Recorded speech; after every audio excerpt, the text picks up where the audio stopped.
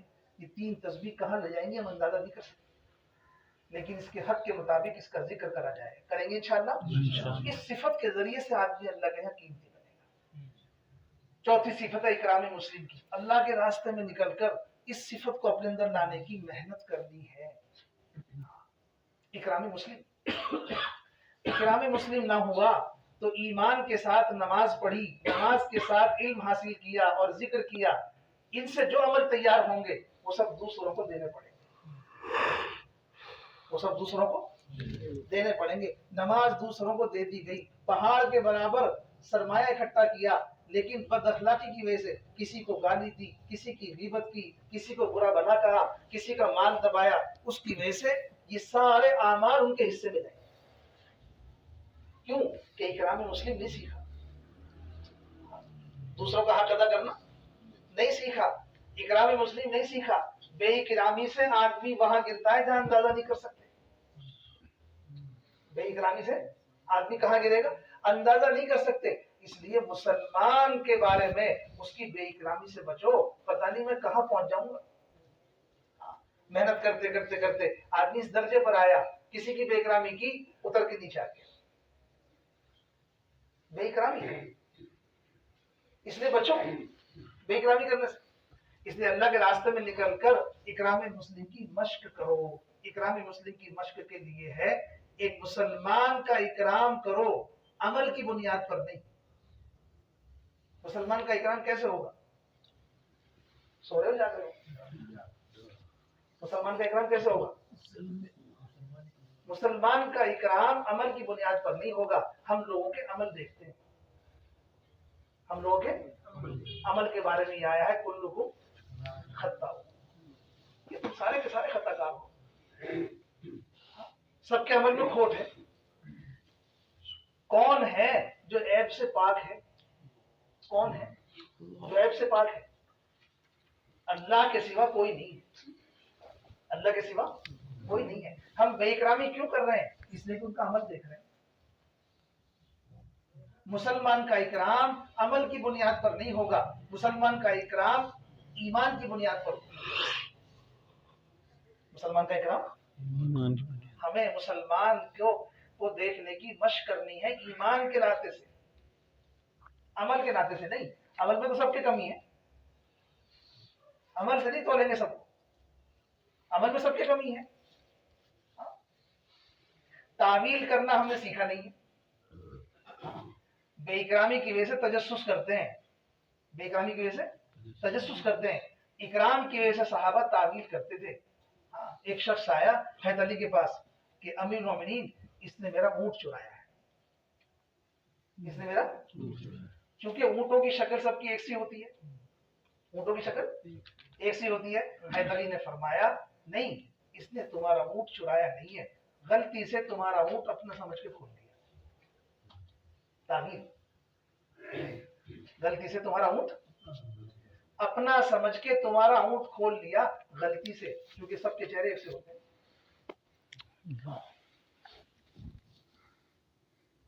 کتنا مشہور واقعہ ہے کہ حضرت میں نے زنا کیا ہے, آپ نے رد کر دیا, تجھے کیا پتا گھوم کے آیا میں نے کیا ہے, کہ نہیں ایسے ہاتھ لگا دیا ہو.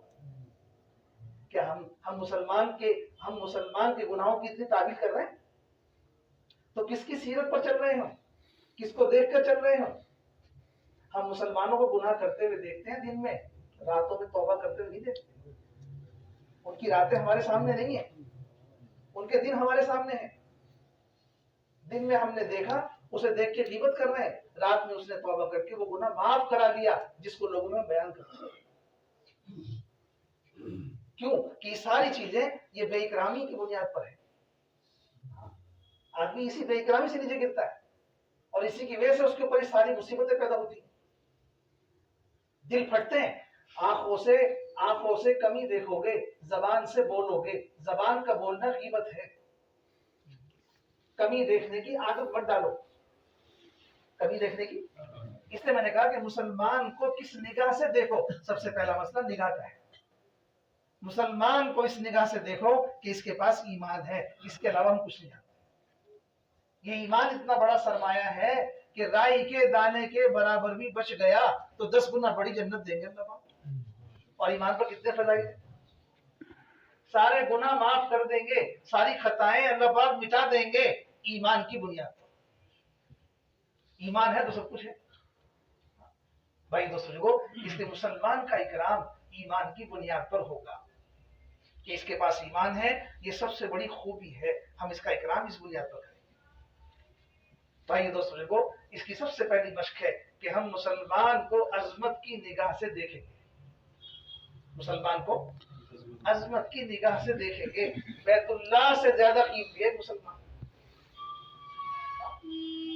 بیت اللہ سے زیادہ قیمتی ہے۔ اس لیے ہم کوشش کریں گے کہ ہم کسی مسلمان کی کمی نہ کریں، ہمیں اللہ کے راستے میں نکل کے اس کی مشق کرنی ہے، عادت ڈالنی ہے اس کی کہ کسی کی کمی نہ دیکھیں۔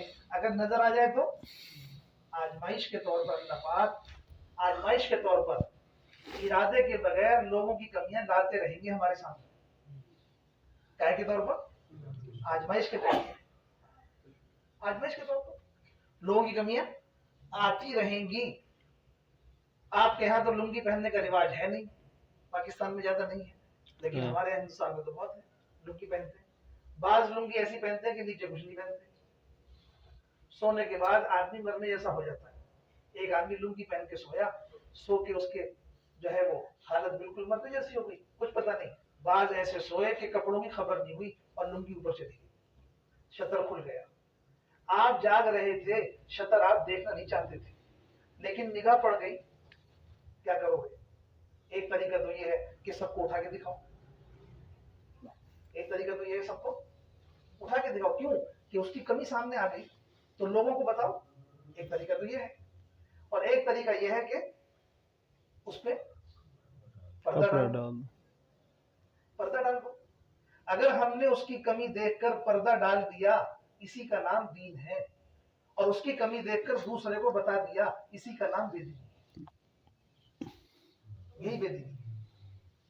حضرت شیخ نے کتاب میں لکھا ہے فیض تبلیغ کے اندر کہ آدمی کام کرتا کرتا جب پرانا ہو جاتا ہے تو پھر دوسروں کی پردہ دری کرنے کو عیب نہیں سمجھتا۔ پرانا ہو گیا تو اس کا ذوق ہے، ایک مسلمان کی پردہ دری کرنے کو عیب نہیں سمجھتا کہ نہیں میں تو یہ اس لیے کر رہا ہوں، نہیں بھائی دوستو، کسی مقام پر پہنچ کر کے بھی ہم کسی کے عیب کو تلاش کریں گے اور لوگوں میں اس کو بیان کریں گے، اپنے مقام سے نیچے گر جائیں گے، اپنے مقام سے نیچے گر جائیں گے۔ اس لیے یہ تو بہت بڑی مشق ہے، اکرام مسلم کے ذریعے سے آدمی اللہ کے یہاں قیمتی بنے گا اور بے اکرامی سے مقام سے نیچے گرے گا۔ اس لیے ایک مسلمان کو قیمتی سمجھنا اور اس کی مشق کرنا اللہ کے راستے میں، اس کے لیے سب سے بڑی بات ہے کہ اپنے آپ کو بیچ میں رکھ لو، ایک مجھ سے بڑے ہیں اور ایک مجھ سے چھوٹے، اور ہم کہاں ہیں؟ بیچ میں۔ تو اکرام مسلم کی مشق کرو خدمت کر کے، اکرام مسلم کی مشق کرو خدمت کر کے۔ کیسے؟ کہ بڑوں کی خدمت بڑوں کا ادب ہے، بڑوں کی تو اس کی حدیث کی تفسیر اس طرح فرمایا کرتے تھے کہ جو اپنے بڑوں کا ادب نہ کرے اور چھوٹوں پر شفقت نہ کرے اور علماء کی تعظیم نہ کرے، وہ ہم میں سے حضرت اس حدیث کی تفسیر فرمایا کرتے تھے بڑوں کا ادب بڑوں کی خدمت ہے اور چھوٹوں کو شفقت چھوٹوں کی محبت ہے، چھوٹوں کی محبت ہے۔ آپ گھر میں داخل ہوئے، آپ کے والد نے آپ سے پانی مانگا، آپ نے گھڑے سے نکال کے پانی پیش کر دیا، بڑے نے مانگا، ادب میں خدمت کی، بڑے نے مانگا، آپ نے عمل کیا خدمت کا، لیکن بڑے نے مانگا تو ادب میں ہے۔ دوسرے کمرے میں آپ کا دودھ پیتا بچہ، چھوٹا گود کا بچہ، تھوڑا بڑا ہے، گود کا بچہ، اس نے کہا کہ ابو مجھے پانی پلا دو، اسی طرح آپ نے اس گھڑے سے پانی نکال کر اس بچے کو اپنی گود میں بٹھا کر آپ نے اسے جو پانی پلایا، یہ عمل بھی بالکل ایسی خدمت کا ہے جیسے باپ کے ساتھ کیا ہے۔ اس میں کوئی فرق نہیں ہے عمل میں. لیکن چھوٹے کے ساتھ کیا ہے تو شفقت ہے، بڑے کے ساتھ کیا ہے تو ادب ہے. ہم یہ سمجھتے ہیں کہ میں خدمت آپ کی کر رہا ہوں تو آپ میری کیوں نہیں کرتے. خدمت کا مطالبہ نہیں ہے، خدمت کرنے کا، ہمیں خدمت کرنے کے موقع دیکھنے. بھائی ایسا علیہ خدمت کے موقع میں آگے ہوتے تھے، اس کے استعمال میں پیچھے ہوتے. اس لیے اللہ کے راستے میں نکل کر چھوٹوں کی بھی خدمت اور بڑوں کی بھی خدمت. اس کے ذریعے سے ایک مسلمان کی عظمت، اس کی جو ہے اس کی اہمیت ہمارے دل میں بیٹھے، اور اس راستے سے اندر کی چیزیں ہماری نکلیں گی. اس لیے اللہ کے راستے میں اس طرح ہمیں خدمت کی عادت ڈالنی ہے. کریں گے انشاءاللہ. بھائی دوستوں بزرگوں، اللہ کے راستے میں نکلتے کس طرح سے ہمیں اپنی ذات سے اس کی مشق کرنی ہے، دوسروں کو دعوت بھی دینی ہے، اور اللہ پاک سے رو رو کے اس کی حقیقت بھی ماننی ہے. ٹھیک ہے.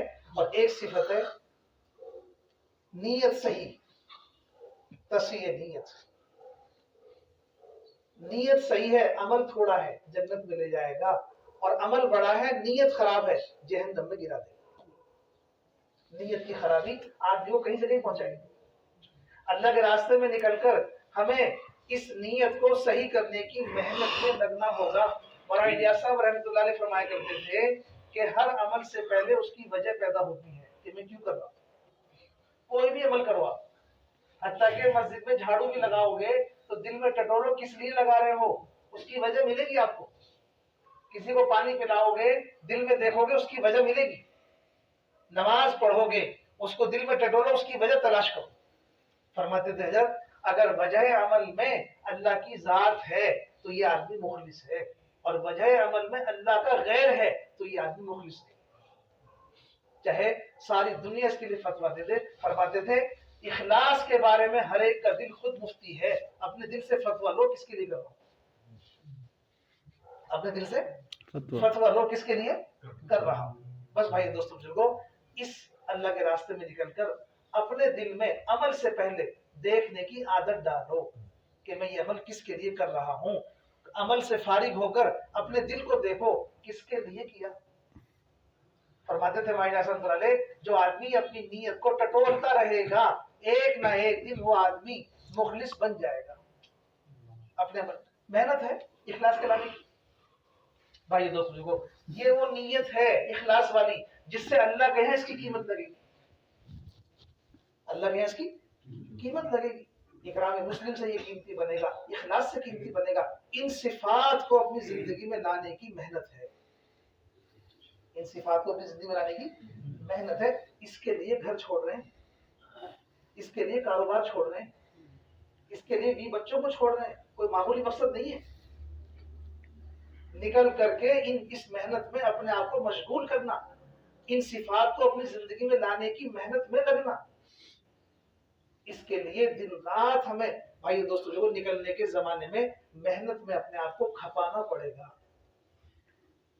اس کے لیے جماعت بنا لو. اس کے لیے کیا کرو؟ جماعت بنا لو. جماعت میں سے امیر طے کر لو. امیر کے بغیر جماعت نہیں ہے. امیر کے بغیر جماعت نہیں ہے. امیر چاہے کیسا ہی بھی ہو، حدیث میں آیا ہے تمہارا اس کو امیر دیکھنا کتنا ہی ناگوار کیوں نہ ہو کہ امیر صاحب کس کو بنا دیا، اس کا سر کھجور کی گٹھلی کی طرح ہی کیوں نہ ہو ناگواری کی وجہ سے، لیکن جب وہ بن جائے تو اس کی قدر کرو، اور اس کی قدر اس کی اطاعت ہے. امیر کے لیے ہمیں اس طرح اس کی اطاعت کرنی ہے کہ جان اپنی خرچ کریں گے، مال اپنا خرچ کریں گے، لیکن مرضی اپنی نہیں چلائیں گے. مرضی اپنی نہیں چلائیں گے. اپنی چاہت کے خلاف، اپنی رائے کے خلاف، اپنے نفس کے خلاف جو فیصلہ ہوگا اسے مانیں گے. ضروری نہیں ہے رائے کے مطابق فیصلہ ہو، ضروری نہیں ہے میری چاہت کے مطابق فیصلہ ہو، ضروری نہیں ہے میرے نفس کے حساب سے فیصلہ ہو. نفس کے خلاف، چاہت کے خلاف، اپنی رائے کے خلاف کچھ بھی طے ہوگا اسے مانیں گے. اس نے کہا جس نے امیر کی مانی اس نے رسول کی مانی، جس نے رسول کی مانی اس نے اللہ کی مانی. مشق کر رہا ہے اپنے نفس کے خلاف زمین پر، اللہ کی اطاعت میں داخل ہو جائے گا. نفس کے خلاف ہے، اپنی ارادے اور اپنی چاہت کے خلاف ہے. اس لیے بھائی دوستوں کو ہمیں اس طرح امیر کی اطاعت کرنی ہے کہ ہم اپنی ہر چیز کو قربان کریں فیصلے پر. یعنی انشاءاللہ امیر بھی اپنے ساتھیوں کا خیال رکھے. امیر بھی اپنے ساتھیوں کا خیال رکھے. امیر کا خیال رکھنا جان مال امانت ہے. جو ساتھی میرے ساتھ جڑے ہیں ان کی جان مال امانت ہے. اس امانت کا حق مجھے ادا کرنا ہے. ان کی جان مال میرے اوپر بوجھ ہے. ہاں اس کا وزن ہے میرے اوپر کہ اس کا حق ادا کیسے ہوگا. کہ اس کا حق ادا ہوگا تعلیم سے. تعلیم کہتے ہیں سیکھنے سکھانے کو. کتاب پڑھنے ہی کا نام تعلیم نہیں ہے. سیکھنے سکھانے کو بھی تعلیم کہتے ہیں. میں ان کے ساتھ محنت کروں گا سیکھنے سکھانے کی. سیکھنا سکھانا دو چیزوں کا ہے. ایک سیکھنا سکھانا دین کا ہے, ایک دین کی محنت کا ہے. دین اتنا سکھاؤ جو نماز نہیں جانتا تھا وہ نماز پڑھانے والا بن گیا. اس درجے پر لاؤ اسے. جو نماز نہیں جانتا تھا وہ نماز پڑھا سکتا ہے. 40 دن کے بعد تیار کر کے لایا آپ اسے. ہاں جو جماعت میں پہلی بار نکلا تھا اب جماعت لے کر جائے گا. محنت اتنی سکھاؤ, محنت اتنی سکھاؤ کہ امیر بن کے چلا جائے گا. اور دین اتنا سکھاؤ امامت کر لے گا. بالکل بے پڑھا لکھا آدمی تھا اب نماز پڑھا دے گا. ہاں سیکھنے سکھانے کی محنت کرو اور سیکھنے سکھانے کا معیار بھی دیکھو. اس لیے اتنی محنت کرو اس کے ساتھ جس کو لے کے گئے ہو کہ دین بھی سکھاؤ, دین کی محنت بھی سکھاؤ. یوں مت کہو کہ اگلا چلہ میرے ساتھ ہی لگانا. میں تمہارا امیر اور تم میرے مامور. یہ رہا میرا ٹیلی فون نمبر, اگلے سال میرے ساتھ ہی جانا ہے. ایک ہے اپنے سے جوڑنے کی محنت, ایک ہے کام سے جوڑنے کی محنت. کام سے جوڑو گے تو کبھی یہ نہیں کہو گے میرے ساتھ جانا ہے. اپنی جماعت لے کے جانا, اپنی مسجد سے جماعت بنانا. ہاں سارے کام سکھاؤ. جس سے کتاب پڑھنا آئی اس سے تعلیم کرائی, جس سے پکانا آتا تھا اس سے خدمت کرائی, جس سے بولنا آتا تھا اس سے بیان کرایا. اور باقی سب نئے ہیں. سب کو نیا سمجھ کے چھوڑ دیا. چلا لا کے واپس لے کے آئے. ان سے پوچھا گشت میں باہر گئے کتنے دن متکلم بنایا آپ کو؟ کہ جی متکلم تو ایک بار بھی نہیں بنایا. چلا لا کے واپس آ گئے. اپنی مسجد میں اکیلا تھا, اکیلا نکلا. اب یہ مسجد میں جائے گا تو گشت کا دن آئے گا, گشت کرے گا. آپ نے گشت کرنا سکھایا نہیں. چلے والا شمار ہو گیا, چلے والا شمار ہو گیا. گشت کرنا نہیں آتا, متکلم بننا نہیں آتا, گشت کے آداب نہیں آتے. کیسے اپنی مسجد میں کام اٹھائے گا؟ ذمہ داری کس کی تھی؟ کیا آپ کی تھی؟ آپ سکھاتے اسے 40 دن میں.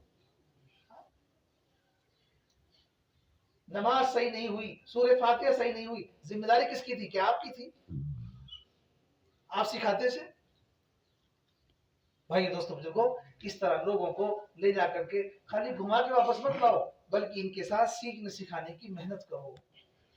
دین بھی سکھاؤ, دین کی محنت بھی سکھاؤ. یہ امیر کی ذمہ داری ہے. ساتھیوں کی ذمہ داری طلب کے ساتھ سیکھنے کی محنت بھی کریں. یہ نہیں ہے کہ امیر گھول کے پلا دے گا. خود بھی طلب ہو, اس کی بھی فکر ہو. اس طرح جماعت یہ مل کر امیر مامور کا جوڑ بیٹھے گا. جب جماعت مل گئی, امیر مامور کا جوڑ بیٹھ گیا, مسافہ ہو گیا, اس کے بعد جماعت جو ہے اب روانگی کی طرف ہے. سب سے پہلے جماعت آپس میں بیٹھ جائے. امیر اپنے ساتھیوں کو پہچان لے, ساتھی اپنے امیر کو جان لے, ساتھی ایک دوسرے سے بھی تعارف کر لیں. اور اس کے بعد امیر کی ذمہ داری ہے اگلا کام بتانے کی کہ جماعت ہماری کس رخ پر جائے گی, سب کو بتاؤ. جماعت سفر کب شروع کرے گی, سب کو بتاؤ. بقدر ضرورت سفر کے لیے پیسے جمع کریں. سب کے اکٹھے پیسے ایک جگہ اکٹھے نہ کریں کہ سب لوگ جتنے پیسے سب جمع کر دو. سب کے پیسے اکٹھا کرنے کی ضرورت نہیں ہے. بقدر ضرورت پیسے اکٹھے کرو جتنے سفر میں ضرورت ہے. جب یہ خرچ ہو جائے تو دوبارہ جمع کر لو, وہ خرچ ہو جائے دوبارہ جمع کر لو. اپنے سامان کی, اپنے ایمان کی خود ہی حفاظت کریں. اپنے سامان کی اور اپنے ایمان کی خود ہی حفاظت فرمائیں. اس لیے بھائی دوستو بقدر ضرورت پیسے جمع کرو سفر کے لیے. سفر شروع کرو.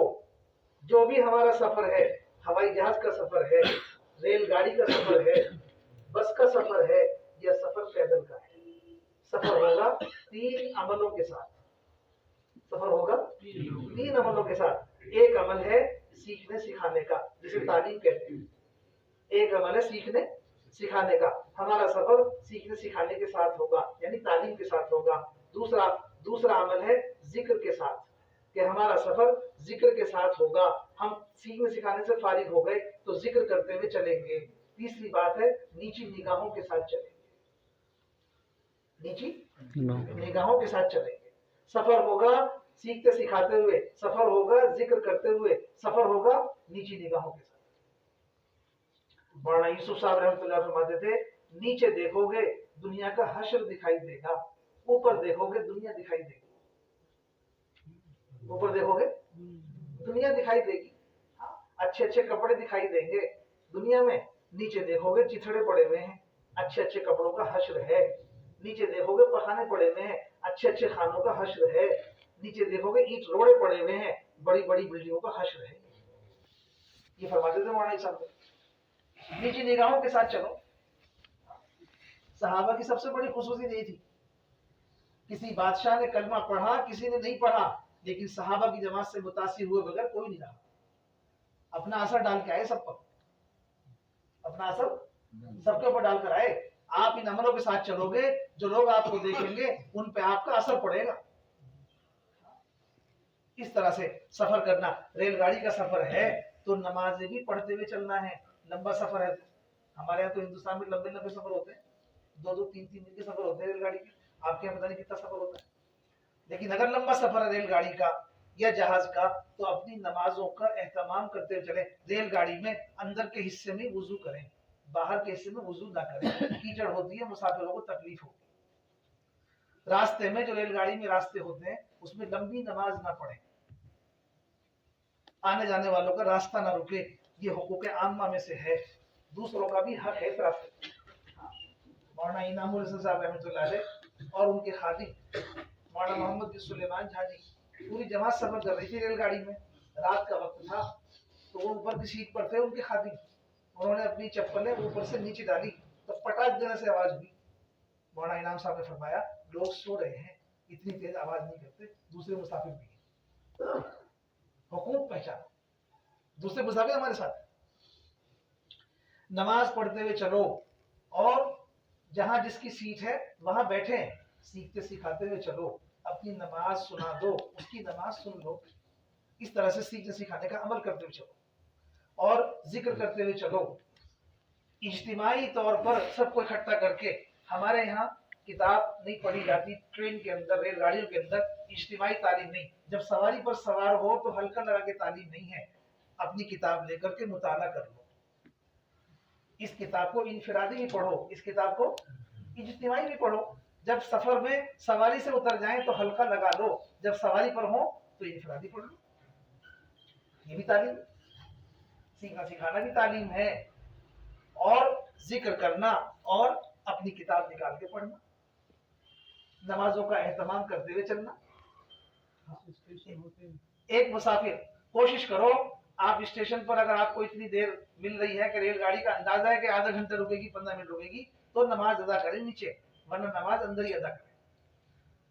ایک مسافر بیچارہ کسی اسٹیشن پہ چڑھا، یہ بات اس درجے میں ہے کہ دوسروں کا اکرام کرتے ہوئے چڑھا، مسافر ہے اتنا موٹا کہ اس کا سامان اس سے زیادہ بھاری تھا، اکیلا تھا، وہ چڑھنے لگا، جماعت کے 2 ساتھی پہنچ گئے، اس کا سامان اٹھا کر اس کی سیٹ تک پہنچا دیا، اس کا سامان اٹھا کر اس کی سیٹ تک پہنچا دیا۔ ہمارے یہاں تو غیر مسلم ہوتے ہیں، آپ کے یہاں مسلمان ہیں، ہمارے یہاں غیر مسلم ہے، غیر مسلم کے دل میں گندگی بھری ہوئی تھی مسلمان کی طرف سے، وہ ساتھی چلے گئے جماعت کے، اس کا سامان اٹھا کے سیٹ تک پہنچا دیا، ساری گندگی دور ہو گئی۔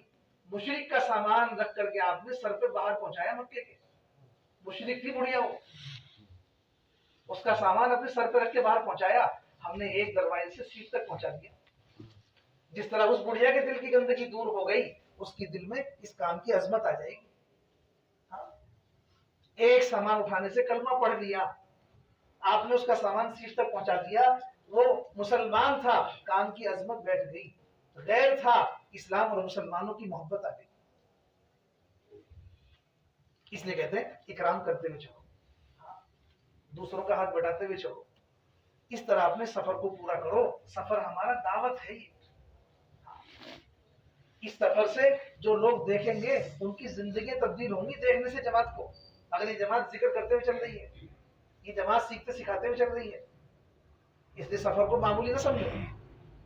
ریل گاڑی سے اتر گئے, بس سے اتر گئے, یا پیدل چلتے ہوئے 2 کی جوڑی بنا کے چل رہے تھے, اپنی منزل پر پہنچ گئے. جس گاؤں میں, جس شہر میں, جس علاقے میں ہمارا رخ ہے, اس میں کوشش کرو جب وہ آ جائے اس میں داخل ہونے سے پہلے جماعت رک کر کے اور پوری جماعت دعا کے لیے اللہ کی طرف متوجہ ہو. بستی میں داخل ہونے سے پہلے دعا مانگو. بستی میں داخل ہونے سے, ہاں, میاں جی محراب صاحب رحمت اللہ علیہ ہمارے حضرت بھائی اسد کے ساتھیوں میں تھے. میاں جی محراب صاحب رحمت اللہ علیہ یہ فرمایا کرتے تھے, کمزور سے کمزور جماعت اپنی بے بسی, اپنی بے کسی, اپنی بے چارگی, اپنے کچھ نہ جاننے کا اظہار اللہ کے سامنے ہاتھ پھیلا کے اور اللہ سے اللہ کی مدد کو مانگ لے, تو کمزور سے کمزور جماعت سے اللہ پاک اس بستی کے اندر بڑی خیر کا کام دے گا. بڑی خیر کا کام دے دیں گے. کمزور جماعت سے کام لینے والے اللہ پاک ہیں. کمزوری اور قوت مانے نہیں ہے. بیت اللہ کی حفاظت چڑیاؤں سے کرائی, چڑیاؤں سے ہاتھیوں کو مروایا, ہاتھیوں نے چڑیاؤں کو نہیں مارا. چڑیا کمزور ہے, ہاتھی طاقتور ہے. کمزور سے طاقتور ختم کرا دیا, لنگڑے مچھر سے نمرود کو ختم کرا دیا. وہ کام لینے والا ہے. وہ کمزور سے کام لے, اور قوت اور کمزوری اس کے نزدیک مانے نہیں ہے. اس کا ارادہ کافی ہے. بس علی گڑھ کی یونیورسٹی میں کام کیا, سیدھی سادی میوات کی جماعت, اور ساری یونیورسٹی کام میں آ گئی. یہ تو پڑھنا بھی نہیں جانتے. اسکول بھی نہیں گئے, ایک دن بھی اسکول نہیں گئے. تو پھر کام کیسے ہوا؟ کہ کام ایسے ہوا کہ لڑکوں نے مذاق کرنے کے لیے ٹھنڈ کے موسم میں ساری جماعت کو بند کر دیا کمرے میں. دیہات کے لوگ, لائٹ بھی دیکھی نہیں تھی, انگریزوں کا دور تھا, لائٹ بھی دیکھی نہیں تھی. یونیورسٹی میں کمرے کے اندر بند کر دیا اور پنکھے چلا دیے. انہیں پنکھے بند کرنے نہیں آتے تھے. پنکھے بند کرنے نہیں آتے تھے. رات بھر ٹھنڈ میں روتے رہے, برداشت نہیں ہوئی تو لمبی لمبی لاٹھیوں سے پنکھے روک لیے. لمبی لمبی لاٹھیوں سے پنکھے روک لیے, رو رو کے دعا مانگتے رہے. ان کی دعا پر ساری یونیورسٹی کام میں آ گئی. کمزور سے کام لیا, کمزور سے کام لے لیا. ہاں, اور خان کا گواہ کیا مولانا نے بتایا تھا, مولانا اشرف علی تھانی رحمۃ اللہ علیہ کی خان کا, وہ عبد الغنی سمجھے, میوات میں گاؤں ہے ہمارے, وہاں کے رہنے والے تھے, وہ ذریعہ بن گئے. بھائی دوستوں بزرگوں, ہم اسی طرح سے اس کو سوچیں گے کہ ہم سب سے زیادہ, اجی میں تو بہت پرانا ہوں, جہاں جاؤں اپنے بیان سے جماعتوں کی جماعتیں نکال دوں. یہ ساری چیزیں ختم کر دو. جب دعا میں ہاتھ اٹھاؤ, مکہ فتح ہوا, سب سے بڑی فتح تھی اسلام کی, مکے کا فتح ہونا. لوگ نعرے لگا رہے تھے آپ نے کیا, آپ کہہ رہے تھے نہیں اللہ نے کیا. آپ کہہ رہے تھے اللہ نے کیا. سیدھے بیٹھے نہیں تھے اونٹ پر, اتنے جھکے ہوئے تھے کہ کوہان چھاتی سے لگ رہا تھا. یوں بیٹھے ہوئے تھے تواضع میں. لوگ کہہ رہے تھے آپ نے کیا, آپ کہہ رہے تھے اللہ نے کیا. نہ مجھ سے, نہ میں کچھ ہوں, نہ مجھ سے کچھ ہے. دعا میں یہ کہو اللہ سے, اے اللہ تو سب کچھ ہے. یہ مانگ کر اللہ سے مدد مانگ لو. جو آدمی اپنے آپ کو کمزور کہے گا اللہ کے سامنے, مدد کا ہاتھ بڑھا دیں گے. جو یہ کہے گا میں کرتا ہوں, مجھ سے ہوتا ہے, مدد کا ہاتھ کھینچ کے سارا کام سر پہ ڈال دیں. ہم سے نہیں ہوگا, اللہ سے ہوگا. سمجھے بھائی؟ اس طرح دعا مانگ کر کے بستی کے اندر داخل ہونا, کوشش یہ کرو. اب مسجد سامنے آ گئی, اہتمام سنت. حضرت فرماتے تھے اس کام کا مقصد احیاء سنت ہے, سنتوں کا زندہ کرنا, سنتوں کو زندہ کرنا. نظام الدین میں بنگلے والی مسجد میں ایک میواتی گھڑے میں سے پانی نکال کے پینے لگا. اس نے پانی نکال کے الٹے ہاتھ سے پانی پینے شروع کیا. دوسرا ساتھی اس کا میواتی, وہ بیٹھا ہوا تھا دھوپ, اس نے دیکھا تو وہیں سے دوڑا یہ کہتے ہوئے او فلاں اپنے ہاتھ سے پانی پی. کیا کہا؟ اپنے ہاتھ سے. اپنے ہاتھ سے مطلب سیدھے ہاتھ. سیدھا ہاتھ. تو فلاں اپنے ہاتھ سے پانی پی. یہ منظر مولانا الیاس صاحب کو دیکھ رہے تھے. یہ منظر مولانا ایسے دیکھ کہا اے اللہ تیرا شکر ہے تو نے میرا کام چلا دیا. تو نے میرا کام چلا دیا. ایک امتی کو دوسرے امتی کی خلاف سنت عمل دیکھ کر فکر ہو گئی کہ سنت کے مطابق کر، سنت کے خلاف مت کر. سنت کے مطابق کر، سنت کے خلاف مت کر. وہ چلا کر دور سے بھاگا. اس نے کہا اللہ کا شکر ہے میرا کام چل گیا. اہل سنت اس کام کا مقصد ہے. مسجد آ گئی، سنت کے مطابق داخل ہو. سنتوں کو مذاکرہ، سنتوں کا سیکھنا سکھانا. دوران سفر کر لو کہ مسجد میں کس طرح داخل ہونا. مولانا یوسف صاحب رحمۃ اللہ علیہ فرماتے تھے ایک آدمی ہوا میں اڑ کے دکھا رہا ہے اور خلاف سنت اس کی زندگی ہے. اس کی حیثیت ہمارے نزدیک کوے سے زیادہ نہیں. کرامت مت دیکھو، کرامت کا اثر مت لو، سنت کا اثر لو. ہوا میں اڑنے سے مغفرت نہیں ہوگی، حضور کی سنت کے مطابق عمل کرنے سے نجات ملے گی. بھائی دوستوں کو فرماتے تھے پانی میں رہ کے دکھا دیا، ہمارے نزدیک اس کی حیثیت پانی کے کیڑے مکوڑوں سے زیادہ. پانی میں کیڑے مکوڑے بھی رہتے، ہوا میں کوے بھی اڑتے. تم نے اڑ کے دکھایا تو کیا کمال ہے. سنت کے مطابق عمل کرنا کمال ہے، ہوا میں اڑنا کمال نہیں. سنت کے مطابق عمل کرنا یہ کمال ہے، اس سے نجات ہے. بھائی دوستوں کو اس سنت کی عظمت اور اہمیت ساتھیوں کے دل میں بٹھانا. ایک سنت کی ایک سنت کی عظمت اور اہمیت، اس کا مذاکرہ، اس کا سکھانا دوران سفر اور اپنے ساتھیوں کے ساتھ سفر میں ہونا چاہیے. ایک ہے نماز کا سیکھنا، ایک ہے سنت کا سیکھنا. ہم دونوں محنتیں ساتھ کریں گے سیکھنے سکھانے. بھائی دوستوں دیکھو مسجد میں داخل ہو کر سیدھے پیر سے مسجد میں داخل ہو گئے، دعا پڑھ کے داخل ہو گئے. سامان اندر کے حصے میں رکھو، چادر ڈال دو. کھانا پکانے کا سامان کچن میں رکھو یا مسجد کے باہر کے حصے میں رکھو. اپنی ضرورت سے فارغ ہو جاؤ اور بیٹھنے سے پہلے 2 رکعت نماز پڑھ لو. مسجد میں بیٹھنے سے پہلے 2 رکعت نماز پڑھ لو ضرورت سے فارغ ہو کر. سب سے پہلا کام مسجد میں وہ کرو جس کے لیے مسجدیں بنائی گئی ہیں. مسجدیں بنی ہیں اللہ کی عبادت کے لیے. اپنے آپ کو اللہ کے سامنے جھکا دو، اپنے سب کو سجدے میں ڈال دو. سب سے پہلا کام یہ کرو. نماز پڑھ کے اللہ پاک سے دعا مانگ لو. تحیۃ المسجد پڑھ لی، دعا مانگ لو. دعا مانگ کے مشورے کا ماحول بناؤ. مشورے کا ماحول بناؤ. سب ساتھی ایک ایک کر کے مشورے میں بیٹھنا شروع کر دیں. کوشش کرو مقامی ساتھیوں کو بھی متوجہ کر دو جس بستی میں آپ کی جماعت آئی ہے کہ وہ بھی آپ کے مشورے میں شامل ہو جائیں. چونکہ ہم محنت کریں گے اس بستی کے اندر ان لوگوں کے ساتھ، تو ان کے ساتھ مشورہ بھی کرو. جن کو محنت میں لینا ہے ان کے ساتھ مشورہ بھی کرو. کوشش کرو ان کو ساتھ بلانے کی. اگر وہ آ جائیں آپ کے پاس اس وقت میں، اگر وہ موجود ہوں گے تو آ جائیں گے، نہیں آئے تب بھی مشورہ کرو. آ جائیں تو ان کو ساتھ میں لے کے مشورہ کرو. 3 باتوں کو سامنے رکھ کے مشورہ کرنا ہے. مشورہ ہوگا 3 چیزوں کو سامنے رکھ کے. سب سے پہلا تقاضا مشورے کا نقد جماعت. سب سے پہلا تقاضا مشورہ کرو اس پر کہ ہمیں یہاں سے نقد جماعت نکالنی ہے. دوسرا تقاضا ہے مشورے کا مسجد وار جماعت. ہمیں اس مسجد میں مسجد کی جماعت بنانی ہے. اگر بنی ہوئی ہے تو اس کو مضبوط کریں گے، نہیں بنی ہوئی ہے تو اس کو نئے سرے سے بنائیں گے. ہمارے رہتے ہوئے جو ہمیں کام کرنا ہے اس کا مشورہ ہو رہا ہے تو مشورے میں وہ باتیں طے کریں گے جو ہمیں یہاں کا کام کرنا ہے. ایک کام کرنا ہے کہ نقد جماعت نکالنی ہے، دوسرا کام کرنا ہے کہ مسجد وار جماعت بنانی ہے، اور تیسرا تقاضا ہے اپنی جماعت.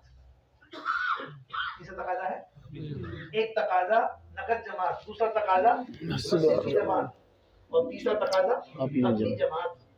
نقد جماعت کے تعلق سے آپ سب سے رائے لو، مقامی لوگوں سے کو بھی متوجہ کرو کہ ہم یہاں جس طرح ہم لوگ اللہ کے راستے میں نکل کر آئے ہیں اسی طرح سے یہاں کے لوگ بھی اللہ کے راستے میں نکل جائیں.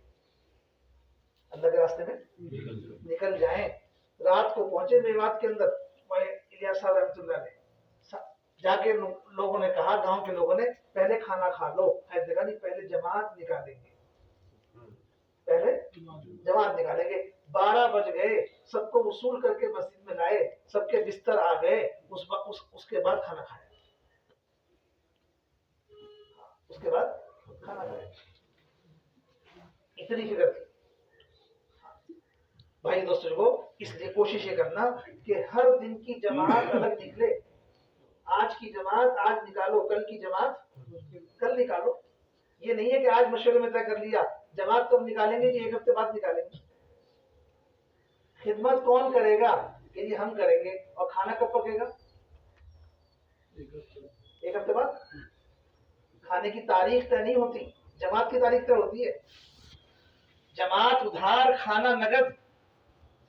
جماعت ادھار اور کھانا نقد نہیں. جماعت نقد ہے تو کھانا بھی نقد ہے.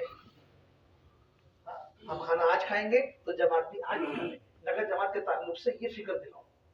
نقد جماعت کے تعلق سے یہ مقامی ساتھیوں کو، اپنے ساتھیوں کو فکر مند کرو. ضروری نہیں ہے کہ جب آپ مشورہ کرو گے نقد جماعت کا تو آج محنت کی 2 آدمی وصول ہوئے. کتنے آدمی؟ 2 آدمی وصول ہوئے. 2 آدمی نقد ہے، باقی لوگوں نے ارادے کر لیے. کل محنت کی، پوری جماعت نہیں بن سکی، 3 آدمی آئے. 2 کو اپنے پاس رکھو، 3 کو اپنے پاس رکھو. اگلے دن محنت کی، پوری جماعت نہیں وصول ہوئی، 3 آدمی اور تیار ہو گئے. ملا کر کے 3 دن میں ان کی جماعت بناؤ. 3 دن کے بعد مت نکالو، 3 دن میں نکالو.